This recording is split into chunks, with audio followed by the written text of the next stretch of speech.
Today I'll be continuing Sanguinary Heresy with a coordinate Space Wolf. After a black primer, we paint all this trim with gold Glorious by Vallejo, and there's a lot because chaos. Then we paint the actual armor with Skaven Blight Dinge to be like the Heresy gray Space Wolves, which look way better than just the blue-gray. Painting cloth areas with Heavy Red by Vallejo. You can also appropriately use Khorne Red. And then for any flesh areas, I kind of mixed it with Heavy Skin Tone by Vallejo. Some Iron Warrior Silver, the appropriate Dark Wash, and then of course, because Khorne, we have Blóð fyrir blóðið Guð. After a matte varnish, here he is. How I have Leman Russ go Chaos. It starts getting different by the Council of Nicaea. And magic is not banned, but it still does get restricted and put over the watch of chaplains for their original purpose and are stated into every legion now. This angers Mortarion, but it really angers Leman Russ, with his paranoia about witchcraft. Not helping as he hears spirits in his head. Your courage will fail. Your friends will abandon you. Leman interprets the voices as the spirits and ancestors of Fenris, telling him to be more and more paranoid about magic.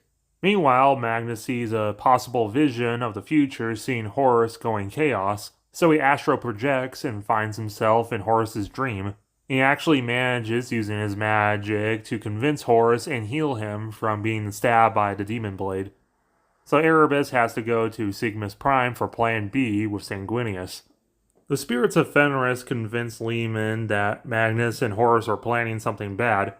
Russ tells the Emperor, so the Space Wolves, Sisters of Battles, and Custodes go to Prospero. Due to psychic energy not being completely banned, the Thousand Sons are a little bit stronger, so the Space Wolves have a little bit of a harder time. So another spirit of Fenris convinces Leman that he can just pledge himself to the Ancestor, and she'll become more powerful than he can ever imagine, and defeat the evil sorcerers. And Russ agrees, and his forces pledge themselves to who turns out to be Khorne, and Russ becomes the Wolfen King.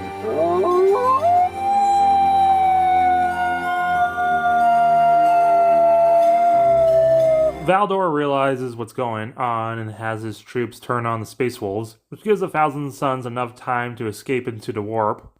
And the burning of Prospero was all just an elaborate plan by Tzeentch and Khorne to try and turn Leman and Magnus to their sides. But Magnus refuses to pledge himself to Tzeentch. But meanwhile, Corvus Corax is tricked by Tzeentch to pledge himself to him to replenish his troops after the Dropside Massacre, which he does, but they're abominations. And of course Magnus doesn't break the webway. Instead, Dorn does, having demons flood into the Imperial Palace, trapping the Emperor inside, as most of the Custodes were on Fenris. Think of the Khorne Space Wolves as your stereotypical Vikings, with all the hair, and rage, and raiding, and the Wolfen can be like the possessed. And all led by bloodletter wolf lords. Thanks to warp shenanigans, the Thousand Sons won't re-emerge from it until right at the end of the Siege of Terra.